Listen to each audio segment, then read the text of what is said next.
Morning, everyone. Welcome to 1 Million Cups St. Louis. We're one of 32 cities. I didn't make it to the meeting in Kansas City last week. We added a city. It's a very exciting program. Looks like some of you, this is your first time. So how many is that? Jim wants to keep a count. So we've got 3. Great. Welcome. And anybody new on the live stream.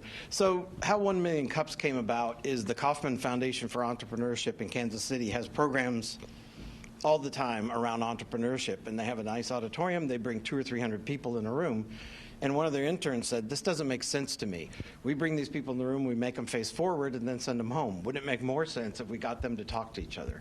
How about over a cup of coffee? How about 1 million of those kinds of meetings? And they said, okay, do it. So he started it, and the idea is have an entrepreneur or 2, depending on the city, talk about their idea and have it be a community discussion. So it's not a business plan pitch. It's not a funding pitch. It's not a presentation critique. It's really a discussion between entrepreneurs. And we've shifted to 1 presenter in our format because we believe that networking is one of the most important parts. Obviously, if we did the same thing, brought everybody here, had the presentations, and sent you home, we're kind of like not meeting the mandate, right, of having those meetings. So we encourage you to network, get to know one another.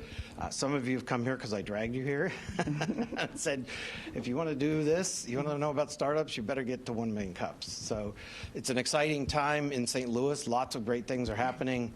I took a startup over to 4240 Duncan where CIC is going in, and it's not finished yet. We had to have hard hats, but there's a lot of those kinds of exciting things. T-Rex moving into a new building. And if these things don't mean anything to you, then you need to find out more about the ecosystem. And now Student Entrepreneurship Center starting out in Parkway. Yeah. So great. You want to talk about that for a second? Sure. Not to put you on the spot. Hi, my name is Xantha Meyer, and I'm actually currently a marketing teacher at Parkway South, where I've been for the last 16 years. And we've actually decided to start a student incubator next year, startup incubator for students. So it'll be all 4 Parkway schools. The first year we're going to have 15 to 20 kids, and we're in the process of planning it right now. So I'm just so excited to be a part of it and learn about this ecosystem, which is amazing. And everyone's been so friendly, and and just one resource opens up a door to another. So keep them coming. So thank you. I'm excited to be a part of it. Thank you. So if you're an entrepreneur, give her your card and offer to help. That's how it works, right? With much responsibility, or much authority comes much responsibility. So anyway. So we want to thank the 9 Network for providing a great place for us to meet, and they provide full production facilities. We have a rare treat from the beginning. We have had live stream, and so we've captured every presentation. The week at Lab 1500, I still have to edit, but we have video of every presentation that we've done. So it's a great asset and a great crew to work with. These aren't just volunteers. These are the guys that do production, like for the pre and post game for the Blues and Cardinals. So very unusual. Lots of Million Cups. It's in the back of a restaurant or a meeting room in a startup's office. So we have a great privilege here, and we really appreciate what the 9 Network does, and the people who sponsor the 9 Network pay for the coffee and help us out. If you don't know what's happening in the ecosystem, sign up for Startup Digest. Go there and sign up. Jim and the I-10 crew do a great job of posting what's coming up in the next week or so. The other spot is Accelerate St. Louis. So if you go to Accelerate St. Louis, the calendar there, and a lot of the announcements that I get are things off of that calendar.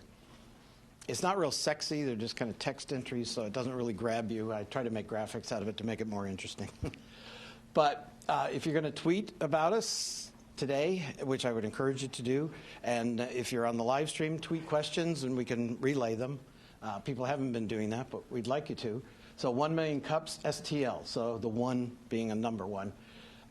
Put a hashtag on anything you tweet, #1MCSTL. Also, if you go to 1mcstl.org, that's our local site that we put up as a temporary site. It's been temporary for almost a year now. But the Kauffman site is really getting there, and Dennis was in Kansas City last week, and we're moving over to that. But you'll still be able to go there. We'll just make it redirect once that's completely ready. But you can also go to the Kauffman site and go to the cities, go to St. Louis. They don't have the ability to put the announcements up there and some of the other things that we do. So we'll keep this alive until we can get it all transferred over. But unfortunately, you kind of have to go both places. But So this week we have Rachel. I heard her story quite a while ago, 6 or 7 months ago. She was one of the 22nd pitches at Start Lewis, and I thought, wow, if you can do that, that's very cool. So she's here to tell us today about what she really can do. Welcome, Rachel. Thank you. Good morning. My name is Rachel Hankerson, and I am the founder and CEO of International Proof Systems. International Proof Systems has a mission to improve current processes through advanced technology. And one of the current processes we are improving is the validation of auto insurance, vehicle registration, and minimizing the time that it takes to locate a vehicle in the instance of an emergency. And this is all performed through the world's first computerized license plate known as Proof Smart Tags.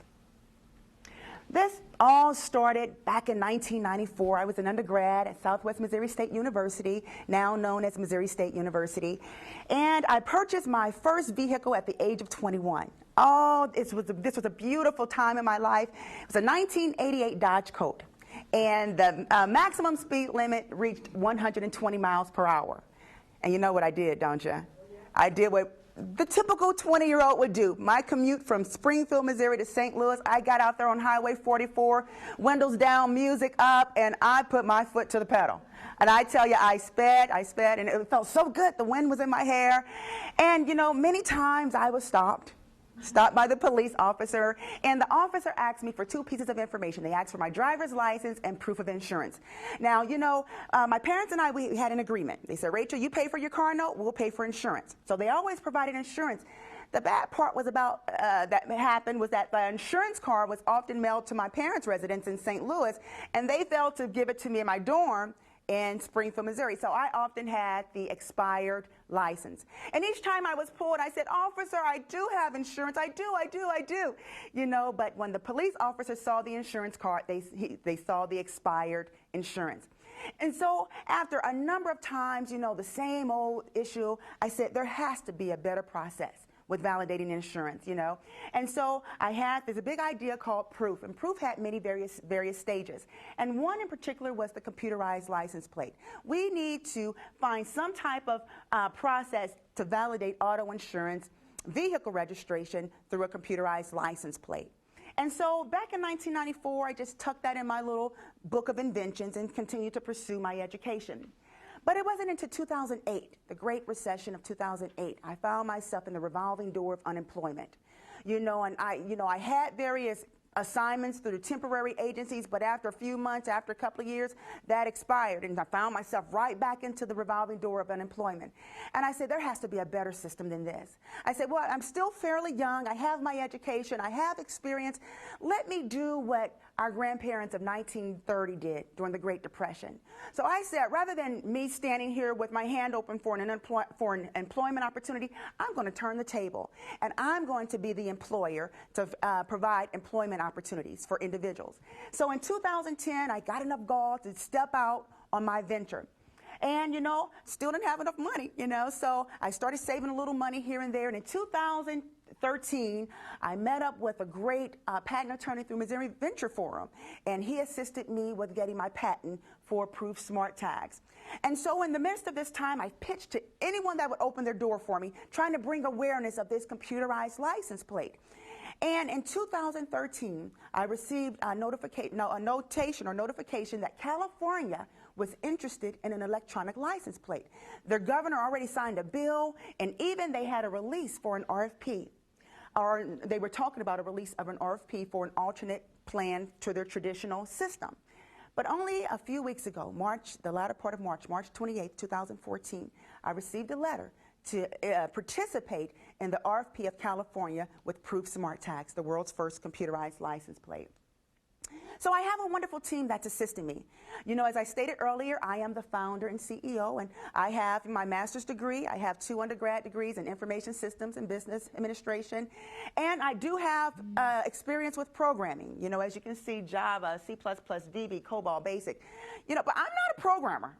You know, I do not have the patience to sit hours upon hours to code, and then when the code is complete, you have thousands of lines of code, you have object-oriented objects in everywhere, and you can't figure out why your program is not running. And after you bring the masterminds on, they say, oh, you just missed a comma or a period. So I don't have that skill. So that's why I need other programmers. But we do have a programming group that's working with us. They're in California, Group B USA. I have my project managers, Barry and Michelle Herring. They're very good. Business attorney is Ebony McCain. She was actually the president over the Bar Association here in Missouri.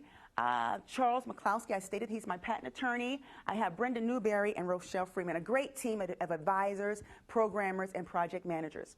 So what's the big problem? The big problem is that we, as insured, I know everyone here has insurance, right? Auto insurance. The major problem is that our premium continues to climb to offset the major costs incurred by uninsured motorists. And so as you can see, according to our graph, Mississippi and California are the two states that have, the highest level of insured motorists. So Proof Smart Tax will really resolve this problem. We're talking about resolving a problem. Okay, now Proof Smart Tax has many, many great benefits, and one is accountability. Our goal is to make Proof Smart Tax the universal means of validating auto insurance vehicle registration and minimizing the time that it takes to locate a vehicle in the instance of an emergency. And so we're trying to bring forth accountability. A lot of times when you have accountability, you increases responsibility. So accountability is making sure every insured motorist obtains auto insurance. We're trying to bring compliance and bring to awareness where every motor vehicle has auto insurance. Now, there's a great monetary value as well. Now, with auto insurance, Department of Revenue and the police department, it will cut their costs by millions of dollars with postage. They would no longer have to print an insurance card. They would no longer have to print an adhesive tag because everything is computerized in the license plate. So it would increase revenue for the auto insurance industry, Department of Revenue, and police department. So the business model. Our purpose, as I stated earlier, is to improve current processes through advanced technology. And our target market includes the Department of Insurance, Department of Revenue, Department of Motor Vehicles. Sometimes they interchange throughout state to state, and the police department. And our strategy would be to work with a manufacturing company, state vocational enterprise, and then they would yield Proof Smart Tags. So what is our current status? Our current status is we're putting all of our effort and all of our focus into preparing this request for proposal. Like I stated, it's due the end of May 29th, 2014.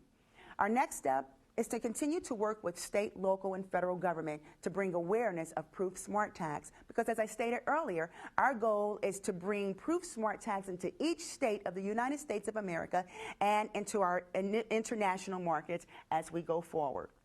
So how can you help? I need your help to assist me with the movers and shakers, not only of Missouri, but abroad. I've spoken with what I think are the movers and shakers. I've spoken with the senator of Missouri. I've spoken with representatives, congressmen, executive, county executive Dooley, Mayor Slay. I've spoken with a lot of great people, but a lot of people are stating we're not going to do anything until we see what California does. So I need your help with continuing to introduce me to the movers and shakers, people that can help me with this great venture. And like I stated, we are in the process of preparing our RFP, request for proposal. And if there's someone that say, well, Rachel, I can help out, that would be great. I need some engineers, to assist with this great venture. This is a big deal. This request for proposal is a big deal, and it's guaranteed profitability. We averaged, it can bring in, with the amount of motor vehicles in California, $775 million just with the motorist in California. That's what some of our financial assistants have helped us. So, I'm not asking for finances. Well, I'm asking you to help me with the RFP, if I can just leave it there. Assist me with being a voice in the corporate arena. And let me know, what can I do to improve me? What can I do to improve my business? What can I do to improve my presentation? How can I be that award-winning candidate in the eyes of corporate America? Now, thank you so much for being here. I'm opening the door for questions at this time.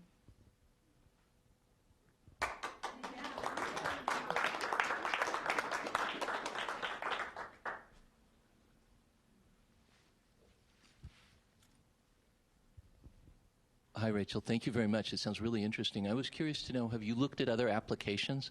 Are there things beyond motor vehicle tags that this system could be adapted to? It just seems like that there has to be something else out there in either the consumer sector or in industry in general that this would apply to as well. Well, yes. Well, our focus right now is the auto industry, but this has a margin, a great margin. This can definitely be used in many other factors or facets. If this was implemented a few months ago with the airplane that I don't think they found yet, this would be a great tool. But, we're still open, and it can blow up to, the sky is unlimited with this venture. So yes, we are considering other avenues, but as of right now, with our team being so small right now, our focus is the automobile industry. Yeah, Rachel, great to see you. Great to see you, Jim. So with this iteration of the product, it's going to be embedded in the license plate. Is Yes, that sir. right? That's correct. And so, if maybe somebody like you coming back from Springfield on 44 gets stopped, is there a scanning? What's the technology that the law enforcement is going to be able to use to be able to read and identify? Yes, sir. There is no scanning. We do not keep any data. International Proof Systems, we do not maintain any data. The auto insurance industry maintains their own data. The Department of Revenue, Department of Motor Vehicles maintain their own data. The police department maintains their own data. We just operate in zeros and ones. And the computerized license plate is a physical display. There's real-time data that gives states, there are 3 states, to let us know as to whether or not a vehicle is insured. This is real-time data. Whether or not it's insured, whether or not it's not insured, or in a panic situation. When I say a panic situation, if there's an Amber Alert, or if there's a car theft, or a car that went off the side of the road, or an airplane that went into the Indian Ocean, it sends a panic alert to let anyone who sees this vehicle who doesn't know where it's located. So there would be no scanning. So, like I stated, our market is the auto insurance industry, the Department of Revenue, Department of Motor Vehicle, and the police department. They would have our technology to be able to communicate with each other. So, but how does the license plate hold that information? Mm-hmm. So in our technology, I can't share all the the recipe for it, but our developers have designed a way where it would maintain that information, if I can say that. The actual license plate would maintain it. Yes, and let me try to bring the image back so you can see. Let me see if I go forward. Go back. Oh. Does it physically change the license plate? You see up there? It is. That's the image. Oh, so okay. That's correct. Yes, sir. So so we would and how our system is compared to our competitors, we would maintain the aluminum structure of the plate, because the aluminum structure is used in all 50 states, even into our international market. The only computerized technology piece would be where the sticker goes. We would no longer have to put an adhesive sticker there, so the monitoring system will validate who's insured and who's registered. Mm-hmm. And so it would not be a sticker. It would not be a built sticker. into the It's plate. built into the plate. And I have another question. Do you have any competitors right now? We do, yes. Same technology? We do have some, and that's where it's very difficult with the RFP, because, we are a startup. And our competitors, they have a great product as well, not nearly as good as ours, but their product is good. But their idea is to have the entire license plate computerized. Their entire license plate is computerized. Ours is not. And they have other features. Mm-hmm. More expensive. Yeah, more expensive. I had a question. Okay, obviously I don't know anything, but I think this is a great idea. And you mentioned the Amber Alerts. Have you thought about maybe marketing that point? Because I would think that would be huge. That would for be safety. Yeah, it would. And so we're still expanding our team, to assist. We definitely need a lot of help. And we see, like I stated earlier, the sky is the limit to this product. And so we're definitely in need of more assistance to help marketing and sales and so many other needs that we're in need of. So it can actually track a car then? Let's say there's an Amber Alert and they know that they were seen in this car. It That can is actually correct. track? There would be a panic signal sent to that plate, and the panic signal would alert whoever's on the road, even the law enforcement, definitely, but whoever sees this vehicle driving down and see the panic alert from this license plate will say, uh-oh, something's going wrong with that vehicle. So, you would alert the police officer to, I see a car going down 270 at Manchester, or something like that.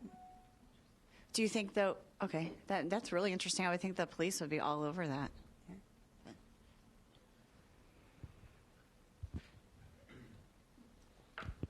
What kind of pilot projects have you done to demonstrate the technology? Well, we're currently doing the very first pilot is in California, and that's what this RFP is for. So what we're doing is trying to network with other individuals, who has done. No one has ever done this. This is brand new. No one has ever created a computerized license plate before. Like I said, my competitors, they just performed theirs, I guess, the end of last year or last year with their computerized license plate. So currently, there aren't any states that are doing a pilot as of right now. Yeah, my thought was that if you could partner with a local police department or something like that in California, That would be. Yes. That could add your case and add some credibility to the product because it's being demonstrated. Yes. Yeah. Very good. And that's where I need help with, with corresponding with the movers and shakers. I've spoken to hundreds of people, but, I need to speak with the decision makers. Well, who the key people that can assist me with this. So, yes, sir, that would be awesome. How far along are you in your prototype? Well, the prototype, we currently have a prototype, a functioning prototype, but our designer developers are creating the entire system. So with the system, we need funding to complete the entire system.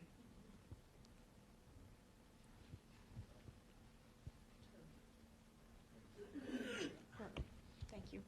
Thank you, Rachel. I'm kind of with Xantha regarding children. Have you partnered with the Girls and Boy Scouts of America? Oh, repeat your question to me? Regarding the Amber Alerts.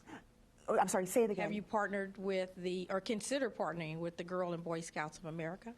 I think that's a great avenue. We haven't considered that as of right now, but we're more than welcome to bring more team members on board to assist us with that. I think that's great. Thank you. If I'm understanding this right, so you're saying that you're not computerizing the whole license plate, only the little thing in the middle, correct? That is correct. So we will just be selling the things in the middle to stick on current license plates? No, that's ma'am. not true. I didn't think so. But I guess my idea is, wouldn't that be even less costly? And then you would get the contract for California over your competitor because you just have this little sticker that goes on a current license plate, and then you could beat them by far. And that's a great question as well. But that doesn't resolve the problem. Again, the problem is individuals removing the sticker. So, for example, a few years ago, Kansas City, and I know there's some wonderful people that came from Kansas City, right, created what's called enhanced tabs. And enhanced tabs are the sticker, they're the sticker, but they have the license plate number engraved on the sticker. Great idea, great product, but it still doesn't resolve the problem. The problem is the ability to remove the sticker from the license plate. So with our monitoring system engraved into the license plate, totally manufactures, how the license plate is currently or will be displayed, resolves that problem. No one would have the ability to remove the sticker or anything from that license plate. Have you considered trying any entrepreneurial competitions? I know St. Louis has got a lot of competitions. I imagine that California's probably got similar competitions, maybe near Sacramento, Northern California. Yeah. It might be worth your while to consider looking at some of those colleges up there and seeing if they have entrepreneurial and you might, cross paths with somebody working at in the California State Legislature. That would be awesome. Have you done any entrepreneur competitions? Oh, yes. Yeah? I have done a lot of entrepreneur competitions, denied by them all, but I'm always trying to figure out ways to improve myself so that I would be that candidate that would win, yes, I've even reached outside of Missouri, and a lot of the response that I received is that, you're not in the college or you're not in this area, so we would not be able to fund this, application. So yes, if you can connect me with individuals in California or someone, I need that movers and shakers, like I stated, connect me with different ones, that would be great. So one of the things I think about, I have no idea how license plates are manufactured, but have you spoken to manufacturers to kind of work with them to say, this is actually a really easy application of modifying our system to include this chip, so that you can kind of show that you've already done your research to, let's say, California, so when they go and say, all right, we need to make all these license plates, all the manufacturers have to do is turn on, 5 more machines, and then voila, versus pulling the entire manufacturing system. Yes, and so our design and developers currently have various manufacturers that they work with, and I was just in a meeting on yesterday. Well, my design and developers have a lot of manufacturers outside of the States, and so I met with a young lady on yesterday and said, we want to keep manufacturing in the States. So I'm still corresponding with other lead people as far as regarding manufacturing, individuals that have that broad experience. So I definitely want to continue on speaking with people that currently have that knowledge in the area of manufacturing. Sorry, one more quick comment is, I don't know how license plates work, but can you work with cities as opposed to an entire state to implement? Because if you can, because my thing with, like, in St. Louis is my car has gotten stolen before. It'd be great if I could have just, talked to the police and they turned on whatever on a license plate. So where there is a lot of theft, or I think Houston has like an Amber Alert every other day. Yeah. If you could work with smaller cities as opposed to an entire state to implement. Good question. Well, the license plate, auto insurance, Department of Revenue, Department of Motor Vehicle, they're on a state level. When you deal with license plate, they're all state regulated. Dealing with auto insurance, we're improving legislation in validating auto insurance and vehicle registration. So we have to start at that state level in order to, in providing this system to improve legislation. Great question. Very, very nice presentation. Well, thank you. It seems to me, I'll kind of walk through the process. I've had my sticker stolen multiple times. I live in the city. So really, it seems to me like the process of what you're doing here is transferring the product of what someone's going to steal from the tag to the whole plate. And it would still be possible for someone to steal the whole plate instead of just the sticker, and then put that plate on another automobile, because I'm sure that's what they're doing. They're selling them to somebody that doesn't have the insurance, doesn't have. Now, that may not match up, but have you thought about having an additional sticker that could be placed somewhere inside of the car, unbeknownst to anybody? I mean, it could be on the door, it could be in the back seat, could be in the front seat, that would also have that information, so that you would have a double coverage, so to speak, so that even if the plate was stolen, you would still have that information available on that particular car. And I don't know whether, once the plate's stolen, if you could alert that panic and then the plate blinks or whatever it does. I mean, I'm not sure what the panic, Yeah. This tape will self-destruct in 60 seconds yes. if you don't. That's a great question. Our design and developing team, they're very good. They've even created military equipment. And so with our computerized license plate, each vehicle has to have an associated license plate. So with Proof Smart Tags, we are creating a marriage. We're creating a marriage between the license plate and the vehicle. And whenever there's a dismantle, whenever there's a separation of plate, there would be some type of action that goes to the law enforcement to know that there has been a separation, and they will locate what's going on. Well, we out of time. Thank you very much. Okay, and I'll be more than willing to. Rachel's going to stick around, yeah. so if you have questions or Thank you. Thank you very much, Rachel. You're more Yeah, than those of us that live in the city have had our tag stolen, or when they had tag on one side of the license plate, half the license plate stolen, the whole license plate stolen, or in my case, even up to the whole car twice. Same car twice. Mm-hmm. Wow. Totaled the second Welcome time. to St. Louis. So finally. Yeah. So lots of great things happening in town. So I'm going to go through this rather quickly. All of these announcements are at 1mcstl.org, so you can go find them. I stayed up late last night to make sure I got it posted before, because I never get to it afterwards. So Acropolis, one of our 1 million cups graduates, also a very interesting startup in town.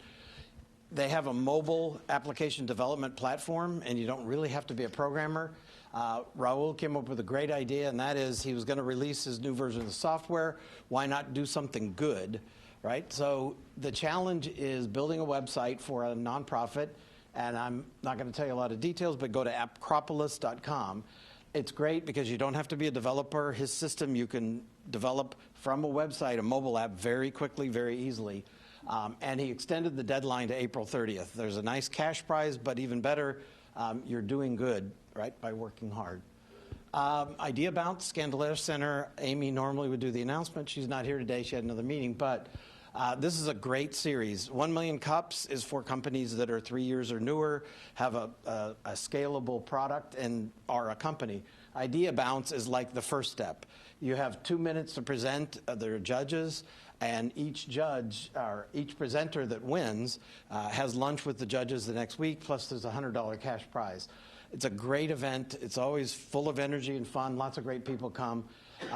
The location of this next one has changed. This is the third time, so be aware. It's back on campus at Steinberg Hall. So they now, this year, have added a skills series before. So at 4 o'clock, it's all about funding, and usually it's one presenter, but I think this is a panel this time. I think it's what she said last week.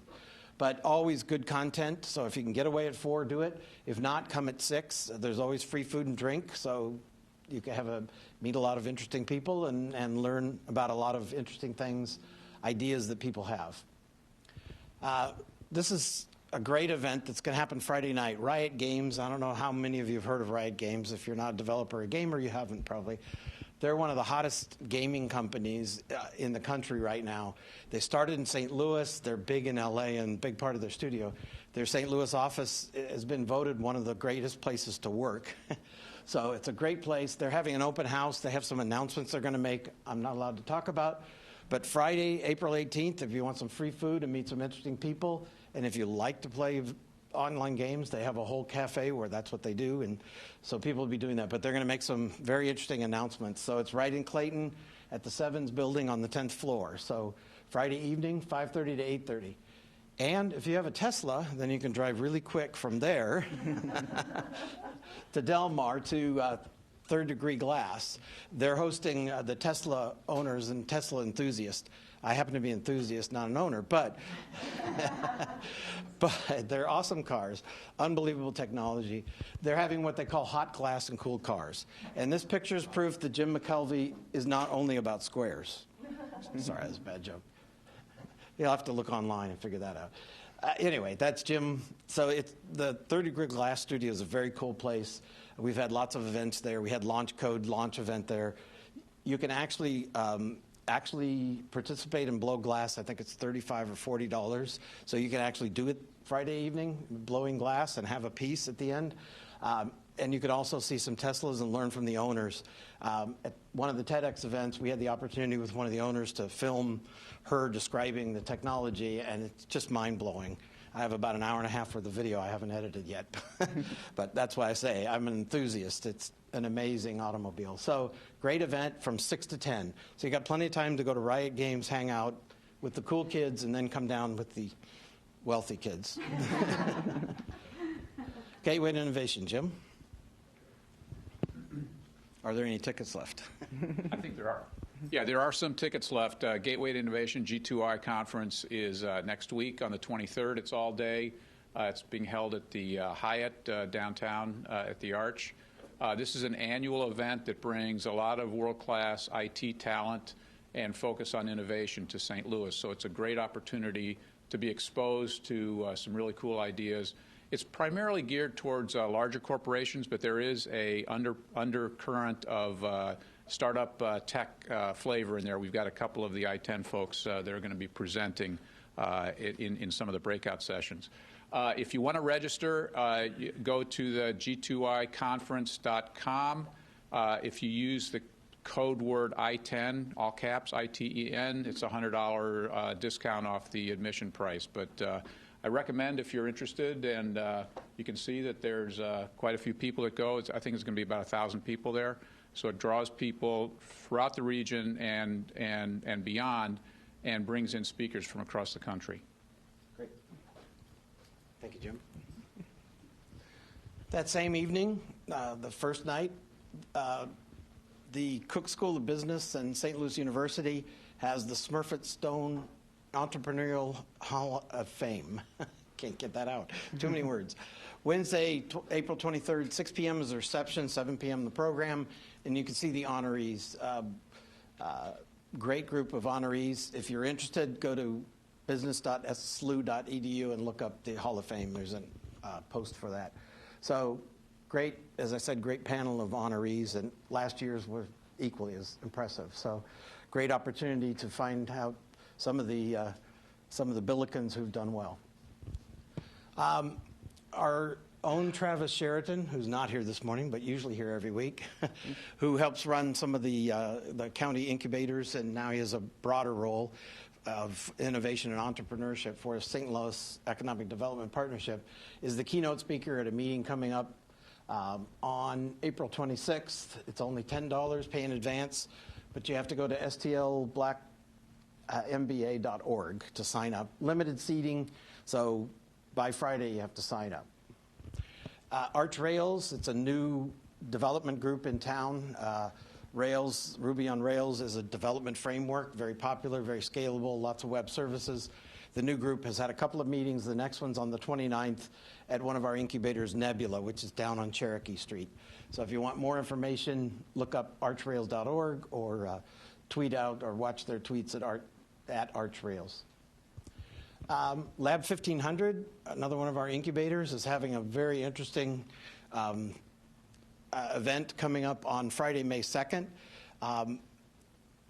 John Perkins, the chef of Juniper, which is one of the hottest restaurants in town, he and my son helped him start the underground restaurant scene in St. Louis several years ago. And it was really cool and it was fun. You didn't know where it was going to be in the last minute. So this breaks all the rules because we know where it's going to be. We know who's doing it. He's no longer the clandestine chef. He's John Perkins. But trying to recreate that spirit in the incubator. So a great dinner, a lot of entrepreneurs, a lot of interesting ideas. I was going to say there won't be brains and bacon, but knowing John, there probably will be brains and bacon. But he makes everything taste good. And if you haven't been to Juniper, you should go. We're trying to get him here to talk at 1 Million Cups, but he's a little busy and he doesn't like to get up in the morning because they're very busy these days. But May 2nd, Lab 1500, it's not cheap. I think it's $75, but if you go to Juniper, you're going to spend more than that. And you get to choose whether it's a wine flight or a beer flight, so it's way worth $75. So I'd encourage you to check that out if you're interested. Start 30, it's really... I had a running joke here about 1 million pints, and I realized that my pet peeve is people talking about things and not doing anything about it, and I had been telling this joke and not doing anything about it. So we started, and it's really been a fun time. We had a great group Monday night, a lot of energy, a lot of great discussion, but it's very casual, just anybody interested in starting something or finding out what's being started in town or just looking for ideas to join. Mark's been stalking me all week. He was there Monday night, but you can talk to Mark about how it was. So the next one's Monday, May 12th at 5:30 p.m. at Three Kings.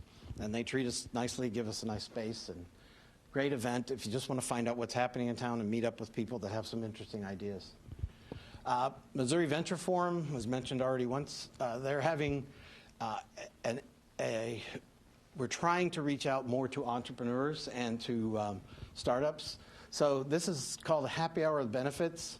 So it's kind of like Start 30, Beer 30, happy hour with benefits. But it's going to be tables where there'll be an expert at each table. It's going to be a great session. The Education Committee has been working on this for months. We tried to get a cooler location, but it just didn't work out. So we're back at Sheraton Clayton Plaza, which is not that cool a location, but hey, it's easy. And it's a great room. It'll work well. So Thursday, May 15th, 4:30 to 7:30. It's $49 for non-members, free if you're a member, but you have to register. And we want you to register as early as possible. And here's my tip for entrepreneurs. That $49, I'll be willing to bet if you're really a startup and really can't afford the $49, there are lots of service providers who will cover that. So that's all I'm going to say. Network, come to some events, find a service provider and say, hey, I'd really like to go to the MVF thing. And if you can't make a close, you shouldn't be an entrepreneur. You have to always be selling. So, the Application Developers Alliance, the whole point of this group is anything that relates to the app economy. We're part of the Global App Developers Alliance. If you want to join, it's appalliance.org, free for individuals, because all of the big companies have supported it. We're an I-10 special interest group around issues around the app economy, but you don't have to be a developer. We have people that are business people, we have people that are designers, UX, UI folks, and developers. And it's a great group of people, always high energy, great workshops. And actually, as of Monday night, an attorney, Linda with Creative Venture Law Group, I think is the name, she's going to do something on IP, trademarks, patents, oh my, right? A big area. And actually, with the thing with Senator McCaskill yesterday, I brought up the issue of patent trolls, and she did a great job. She's doing a great job in the Senate trying to get some legislation that is trying to nip that in the bud. And the App Developers Alliance has had a whole series of seminars on that issue. So we're finally covering it in a workshop. Should be very good. That's really what she specializes in, is IP, trademarks, and patents. So great opportunity, not just to hear her presentation, but to have a big interchange. We always supply lunch. It's either sponsored by I-10 or App Developers Alliance. And because we're near the Loop, we always get pie pizza. So Chris Summers, one of the honorees, we try to help him out by buying pizza once a month. So I'd encourage you to come out of that if you're interested in the app economy at all. You don't have to be necessarily a developer. ArchDev Angels, that workshop is going to be the next official meeting where we're going to finalize some of our process. We've had several inquiries, more looking for staffing at this point. But the whole idea of ArchDev Angels is we've had a problem in town, and Jim McKelvey talked about this is why there's launch code. There's this mismatch between people who need a developer and developers that are available. So what we're trying to do with ArchDev Angels is put a process in place that lets those people find each other and understand what it takes for a startup to be ready to use a senior developer, and understand for a senior developer they're not going to get involved in a project that goes nowhere. So it's really developers helping startups by investing in their success. So it's in-kind angel investing by the developers, right? So it'll take any kind of form, but if you have a business idea or a business and you need something developed, or if you're a senior developer, let us know. info@archdevangels.com. In August, there's going to be a 2-day event. Dr. Lemon has spoken about it. It's going to be at the CET, T-Rex, ITE, which is at UMSL, and Helix, which is the county incubator.